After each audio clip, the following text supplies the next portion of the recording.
Saludos. Este vídeo lo titulamos Piedras Ica, mensaje geocosmológico DA17. El título de geocosmológico alude, con geo nos referimos a la Tierra fundamentalmente, pero con cosmológico nos referimos a una interacción o a una conexión de nuestra Tierra con todo el cosmos, porque ya dimos una clave inicial que venía a decir que el universo es uno y diverso. Entonces estas piedras reflejan, según nuestro estudio, reflejan un mensaje geocosmológico, un mensaje profundo, un mensaje muy profuso, muy amplio, que esa labor de decodificación corresponderá a futuros investigadores si el destino lo permite. Entonces, nosotros tenemos primeramente que hacer alusión a la gran diversidad de tipos de piedras que existen. Nosotros hemos mostrado dos piedras. Evidentemente, hemos escogido esas dos porque nos han parecido bellas y significativas. Pero tenemos que comunicar que existe una gran diversidad de piedras. Unas con una realización, dijéramos, muy tosca o muy pobre. Y otras, en cambio, con una realización artística maravillosa, podemos decir. Pero tanto unas como otras pueden ser auténticas. También están todas las que están muy deterioradas y algunas manipuladas, camufladas, etc. Pero nosotros, ¿cómo podemos diferenciar las auténticas de las verdaderas? Pues como hemos estado profundizando en la misma piedra, en la fenomenología que produce, pues esa misma fenomenología es la que nos da claves de autenticidad. Vamos a recordar brevemente estas claves. La más sorprendente sería, vamos a decirlo así, que son reactivas. Es decir, que ellas todas producen un tipo de reacción que se manifiesta sutilmente en la superficie mediante un polvo finísimo. Pero si esta reacción en algunas de ellas escasas y especiales, pero reales, en algunas de ellas se da esta reactividad en un grado más elevado, produciendo lo que hemos denominado segregaciones. Es decir, producen gotas de un líquido especial, un líquido que ya hemos estado analizando. Eso sería una clave, su reactividad. Otra clave de la misma piedra sería que son, la mayoría, o casi todas, paramagnéticas, es decir, tienen un tipo de magnetismo. Un pequeño imán se adhiere a su superficie y si colocamos una brújula, como otros investigadores han comprobado, pues comprueban que es un magnetismo, dijéramos, especial, por decirlo sencillamente y brevemente.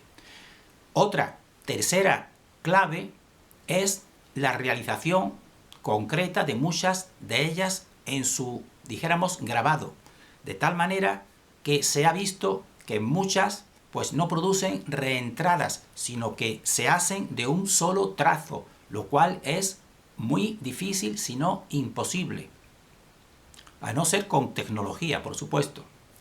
También hemos estado hablando de otra característica que es el diseño holográfico adaptativo, que también es una particularidad que se encuentra en muchas, si no en todas, este tipo de piedras, que ya lo hemos explicado. Y otra característica también explicada es que muchas de ellas, sobre todo las que son, dijéramos, rayadas, pues tienen hasta 3 tonos de color, desde el más oscuro hasta el más claro. Es algo muy significativo, muy hermoso, muy bello, dijéramos, para que cualquier persona capte fácilmente el dibujo. Y también que existen otras en relieve cuya realización es francamente muy difícil, un relieve muy sutil y muy difícil de realizar. Bien, con esas 5 claves ya podemos diferenciar verdaderamente y profundizar en el conocimiento de estas piedras.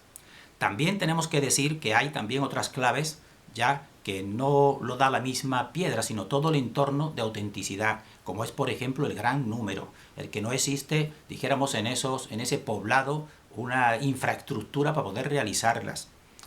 Y también importante es el conocimiento que reflejan estas piedras, que en ese no vamos a entrar, sino dejamos para que ya algunos investigadores han estado profundizando en todas las temáticas y profundizando en lo que reflejan, pero que es un conocimiento muy profundo, que el doctor Cabrera, siendo médico, conociendo toda la anatomía, pues realmente él no encontraba contradicción en lo que eran, por ejemplo, las, dijéramos, operaciones en el cuerpo humano que reflejan esas piedras.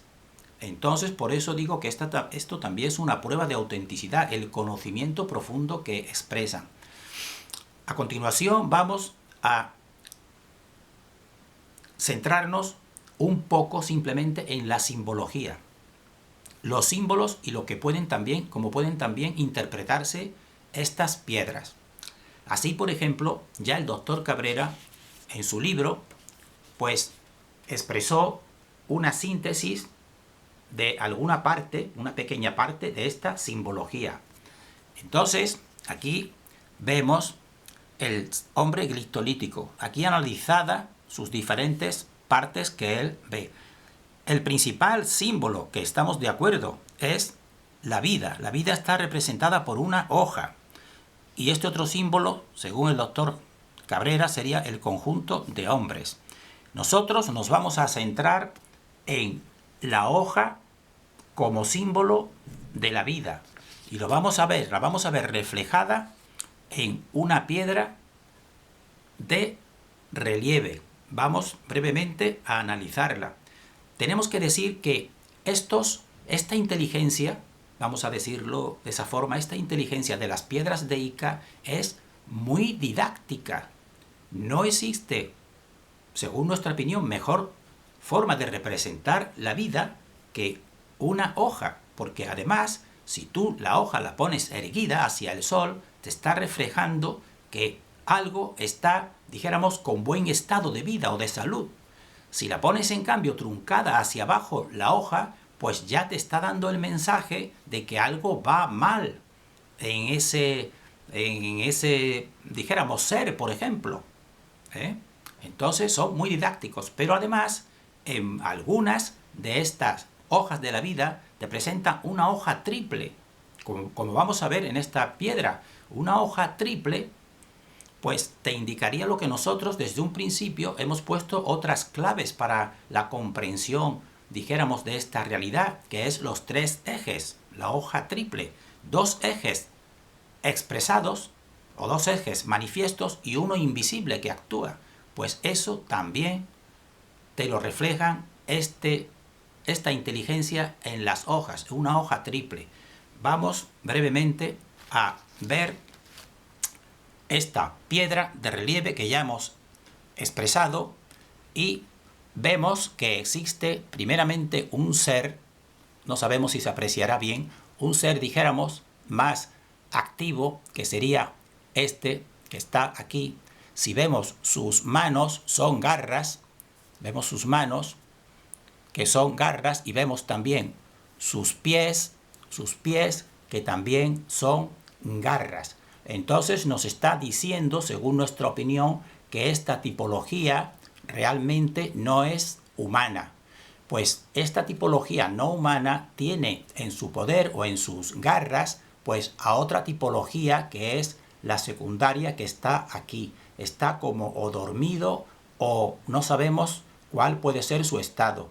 Pero vemos que esta tipología secundaria que está aquí, sus manos son humanas. Su rostro también es humano, pero en cambio vemos que sus pies vemos que sus pies que están aquí, pues no son humanos, son garras. Entonces nosotros podemos interpretarlo como un híbrido, mientras que el ser superior que está sosteniéndolo, pues ya diríamos que se parecería más bien a un tipo reptiloide o un tipo ave, quizás por esa cresta, que lo está sosteniendo.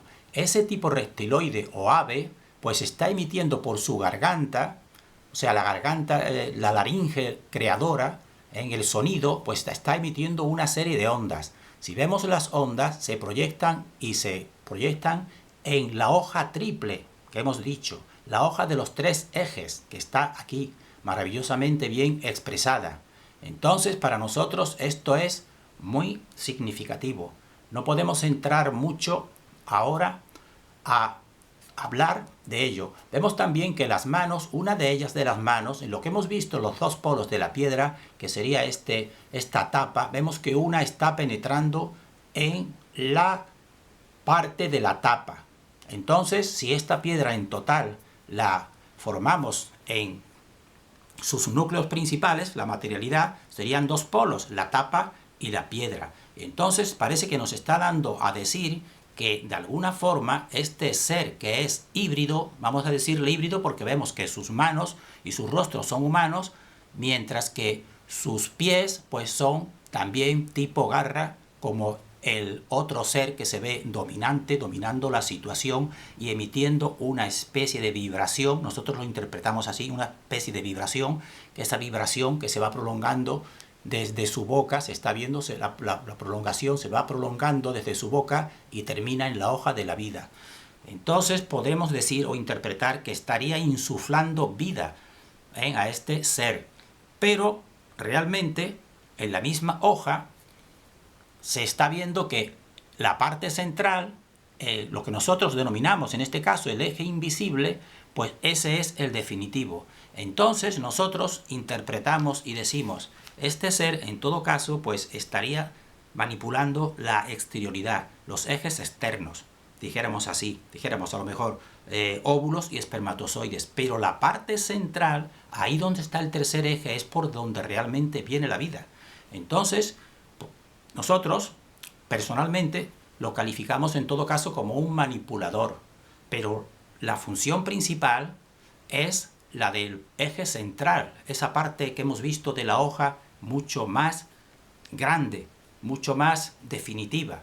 Entonces, aquí nosotros también lo hemos tratado en otro vídeo, porque existe una confusión, en nuestra opinión, de tal manera que, por ejemplo, en relación con los sumerios y en relación con los Nefilín o en relación con los maestros creadores, entre comillas, pues una parte de la humanidad pues simplemente llega a pensar que otros seres más inteligentes, más tecnológicos, superiores, pues son nuestros padres. Ya eso hemos hecho un vídeo diciendo que no debe de ser así, ni muchísimo menos, porque lo definitivo sería la parte interior, la parte invisible. Esa es nuestro auténtico. Si tenemos que dar paternidad a algo, que no debemos hacerlo con nada, porque nosotros tenemos dentro la conexión con la fuente, pues sería precisamente a ese tercer eje. Ese tercer eje no es manipulativo, ni muchísimo menos. Entonces esto es, lo decimos así ligeramente, sería cuestión de profundizar mucho más, pero tener la idea clara que es muy distinto lo que es una manipulación exterior a lo que es la verdadera creación, la verdadera fuente que está ahí en ese tercer eje invisible.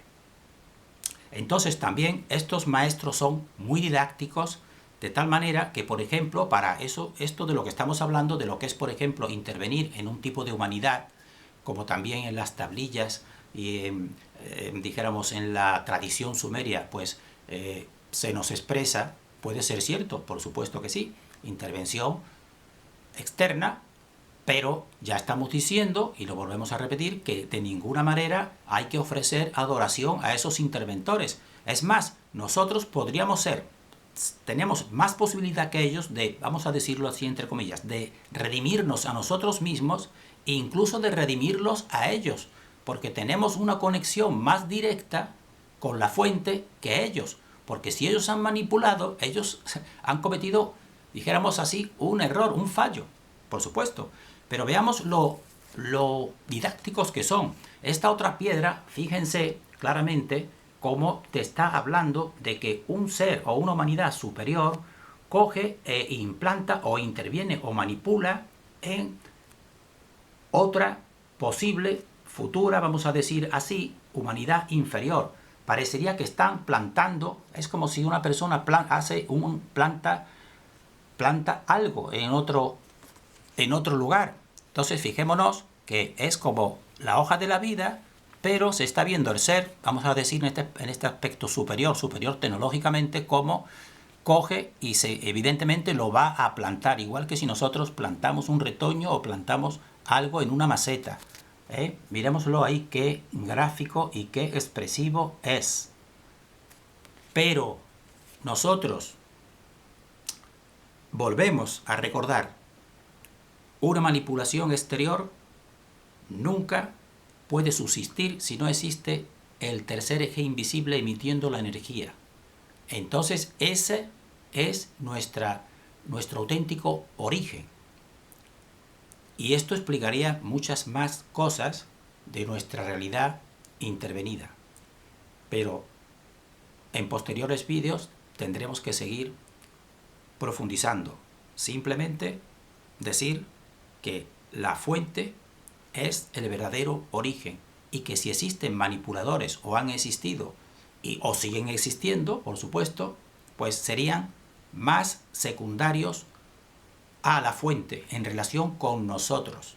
Nosotros, desde este punto de vista y desde esta perspectiva, estaremos en un plano superior, sobre todo espiritual, y ellos, evidentemente, un plano superior, tecnología externa, que ese sería otra cuestión también a analizar. Terminamos aquí deseando el mayor discernimiento para todos y para nosotros.